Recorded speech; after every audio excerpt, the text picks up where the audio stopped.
Hello hi ಎಲ್ರಿಗೂ ನಮಸ್ಕಾರ. ಏನಿದು ಮಧ್ಯರಾತ್ರಿ 2:15 ಇವರು ಏನು ಮಾಡ್ತಿದ್ದಾರೆ ಅಂತ ಯೋಚನೆ ಮಾಡ್ತಿದ್ದೀರಾ? ನಾನು ಇಡ್ಲಿಗೆ ಹಾಕಿದ್ದೆ. ಬೆಳಗ್ಗೆ ಎದ್ದು ಇಡ್ಲಿಗೆ ವಡೆ ಮಾಡೋಣ ಅಂತ ಅಂದ್ಕೊಂಡೆ. ನನ್ನ ಲೈಫಲ್ಲಿ ಅಂದರೆ ನನಗೆ ಇವಾಗ 32 ವರ್ಷ. 32 ವರ್ಷದಲ್ಲಿ ಇದೇ ಫಸ್ಟ್ ಟೈಮ್ ನಾನು ಉದ್ದಿನ ವಡೆ ಮಾಡ್ತಾ ಇರೋದು. ಉದ್ದಿನ ವಡೆ ಹೆಂಗೆ ಮಾಡ್ತಾರೆ ಏನು ಅಂದರೆ ಏನೂ ಗೊತ್ತಿಲ್ಲ. ನಾನು ಯೂಟ್ಯೂಬಲ್ಲಿ ನೋಡಿದೆ ಹೆಂಗೆ ಮಾಡೋದು ಏನು ಅಂತ. ಒಂದು 4-5 ವೀಡಿಯೋನ ನೋಡಿ ನಾನು ಉದ್ದಿನ ವಡೆ ಮಾಡೋಣ ಅಂತ ಡಿಸೈಡ್ ಆಗಿ ಮಾಡ್ತಿದ್ದೀನಿ. ಅದು ಮಧ್ಯರಾತ್ರಿ 2:15 ಆ ರೀತಿ ಅನಿಸಿದೆ ನೋಡಿ. ಉದ್ದಿನ ಬೇಳೆ ಏನು ನೆನೆ ಹಾಕೋತಾ ಇದ್ದೀನಿ. ಸ್ವಲ್ಪ ಅಕ್ಕಿ ಹಾಕಬೇಕು ಅಂತ ಯೂಟ್ಯೂಬಲ್ಲಿ ನೋಡಿದ್ದೆ. ಸ್ವಲ್ಪ ಅಕ್ಕಿ ಹಾಕ್ತಿದ್ದೀನಿ. ಆಮೇಲಿಂದ ಯಾಕೋ ನಿದ್ದೆನೇ ಬರ್ತಾ ಇಲ್ಲ. ಏನೇನೋ ನೆಗೆಟಿವ್ ಥಾಟ್ಗಳು. ನಿಮಗೂ ಯಾರಿಗಾದ್ರೂ ಅನಿಸುತ್ತಾ ಈ ರೀತಿ ಮಧ್ಯರಾತ್ರಿ ಏನಾದರೂ ನೆಗೆಟಿವ್ ಥಾಟ್ಸು, ನಿದ್ದೆ ಬರ್ತಾ ಇರೋದು, ಈ ರೀತಿ ಏನಾದರೂ ಆಗ್ತಿದ್ರೆ ನನಗೆ ಕೆಳಗಡೆ ಕಮೆಂಟ್ ಮಾಡಿ ತಿಳಿಸಿ.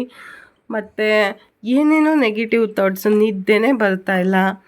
ಅದಕ್ಕೆ ನಾನು ವಡೆ ಮಾಡೋಣ ಅಂದ್ಬಿಟ್ಟು ಎದ್ದು ಬಂದೆ. ಅದರಲ್ಲೂ ನನ್ನ ಮಗ ವ್ಯಾ ಅಂತ ಸ್ವಲ್ಪ ನೈಟ್ ಟೈಮು ಟಾರ್ಚರ್ ಮಾಡ್ತಿರ್ತಾನೆ, ಏನೂ ಮಾಡೋಕ್ಕಾಗಲ್ಲ. ಅದಕ್ಕೆ ಅದು ಇದು ಮಾಡ್ತಾ ಟೀ ಮಾಡ್ಕೊಂಡು ಕುಡಿಯೋಣ ಅಂತ ಅಂದ್ಬಿಟ್ಟು ಮಧ್ಯರಾತ್ರಿ 2:15 ಟೀ ಮಾಡಿದ್ದೀನಿ ನೋಡಿ. ನಾನು ಟೀಗೆ ಸ್ವಲ್ಪ ಜಾಗ್ರಿ ಹಾಕೋತೀನಿ, ಅಂದರೆ ಬೆಲ್ಲನೇ ಹಾಕೋತೀನಿ. ಬಿಸಿ ಟೀ ಮಾಡಿಕೊಂಡು ಒಬ್ಬಳೇ ಮಧ್ಯರಾತ್ರಿ ಕುಡಿತಾಯಿದ್ದೀನಿ. ಈ ಥರ ಸುಮಾರು ಸಲ ಮಾಡಿದ್ದೀನಿ. ನಾನು ಏನಾದರೂ ಕೆಲಸ ಇದ್ದಾಗ ಟೀ ಮಾಡ್ಕೊಂಡು ಕುಡಿದಾಗ ಆ ಕೆಲಸ ಮಾಡ್ತಿರೋದೇ ಗೊತ್ತಾಗಲ್ಲ. ಸೊ ಮಧ್ಯರಾತ್ರಿಲಿ ನೋಡಿ ಬಿಸಿ ಟೀ ಮಾತ್ರ ಸಖತ್ತಾಗಿತ್ತು. ಕುಡ್ಕೊಂಡು ಅದು ಇದು ಮಾಡ್ತಾಯಿದ್ದೆ. ನಿಮಗೂ ಯಾರಿಗಾದ್ರೂ ಈ ರೀತಿ ಆಗುತ್ತಾ? ನನಗೆ ಹೇಳಿ. ಆಮೇಲಿಂದ ನನ್ನ ಮಗ ಹೇಳ್ತಿದ್ದ ಅಂತ ಅವನಿಗೂ ಕೂಡ ಹಾಲು ಕಾಯಿಸಿ ಬಾಟಲಲ್ಲಿ ಹಾಕ್ಕೊಂಡು ಹೋಗಿ ಕೊಟ್ಟೆ. ಅವನು ಸ್ವಲ್ಪ ಹಾಲು ಕುಡ್ಕೊಂಡು ಮಲ್ಕೊಂಡ. ಓಕೆ, ಫೈನಲಿ ಬೆಳಗ್ಗೆ ಆಯಿತು. ಬೆಳಗ್ಗೆ ಎದ್ಬಿಟ್ಟು ವಡೆ ಮಾಡೋಣ ಅಂತ ಏನೋ ಒಂದು ಜೋಶಲ್ಲಿ ಎದ್ದರೆ ಅದು ನೀರೆಲ್ಲ ಸೋಸ್ಕೊಂಡು ಇಟ್ಕೊಂಡಿದ್ದೆ ಮಿಕ್ಸಿಲಿ ಹಾಕೋಣ ಅಂತ. ಅದು ಏನಾಗಿದೆ, ಗಟ್ಟಿಗೆ ಬರಬೇಕು, ತೆಳು ಆಗೋದ್ರೆ ವಡೆ ಬರಲ್ಲ ಅಂತ ನಾನು ಮಿಕ್ಸಿಲಿ ಹಾಕಿದ್ರೆ ಮಿಕ್ಸಿ ತಿರುಗ್ತಾನೇ ಇಲ್ಲ. ಹೆಂಗೆಂಗೋ ಕಷ್ಟಪಟ್ಟು ಫೈನಲಿ ಹೆಂಗೋ ರುಬ್ಬಿದ ವಿಡಿಯೋ ಮಾಡೋಕ್ಕಾಗಲಿಲ್ಲ ನೋಡಿ. ಇದು ಯೂಟ್ಯೂಬಲ್ಲಿ ನೋಡಿ ಏನೇನು ಹಾಕಬೇಕು ಅಂತ ಹಾಕಿದ್ದೀನಿ. ಮೆಣಸು, ಜೀರಿಗೆ, ಉಪ್ಪು, ಕೊತ್ತಂಬರಿ, ಕರಿಬೇವು, ಉಪ್ಪು ಎಲ್ಲ ಹಾಕಿ ಚೆನ್ನಾಗಿ ಕಲಿಸ್ಕೊಂಡು ಫೈನಲಿ ರೆಡಿ ಮಾಡ್ಕೊಂಡೆ ವಡೆ ಹಾಕೋಣ ಫಸ್ಟ್ ಟೈಮ್ ಅಂತ ನೋಡಿ. ಈಗ ಹೆಂಗೆ ಹಾಕ್ತೀನಿ ಅಂತಂದರೆ, ಯಪ್ಪ ಶಿವ, ಈ ವಡೆ ಮಾಡೋದು ಇಷ್ಟು ಕಷ್ಟ ಅಂತ ನನಗೆ ಗೊತ್ತೇ ಇರಲಿಲ್ಲ. ಈ ವಡೆ ತಿನ್ನೋಕ್ಕೆ ತುಂಬ ಸುಲಭ, ತುಂಬ ಟೇಸ್ಟಿ, ಬಟ್ ಮಾಡೋದಂತೂ ಹೆವಿ ಕಷ್ಟ. ಹೆಂಗೆಂಗೋ ಟ್ರೈ ಮಾಡಿ ಹಾಕ್ತೆ. ಅದು ನನ್ನ ಹಬ್ಬಿಗೆ ಬೇರೆ ಕೆಲ್ಸಕ್ಕೆ ಟೈಮ್ ಆಗಿಬಿಟ್ಟೈತೆ. ನನ್ನ ಮಗ ಬೇರೆ ಬಿಡ್ತಾ ಇಲ್ಲ.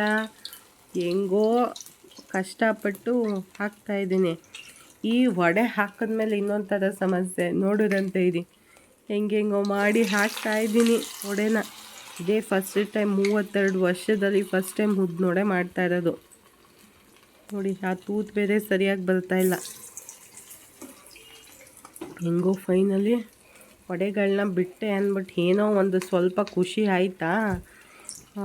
ಬೇಯ್ತಿದೆ ಅದು ವಡೆ, ಕೆಳಗಡೆ ಕಚ್ಕೊಬಿಟ್ಟೈತೆ, ಬರ್ತಾನೆ ಇಲ್ಲ. ಕೆಳಗಡೆ ವಡೆ ಅಂಟ್ಕೊಬಿಟ್ಟೈತೆ.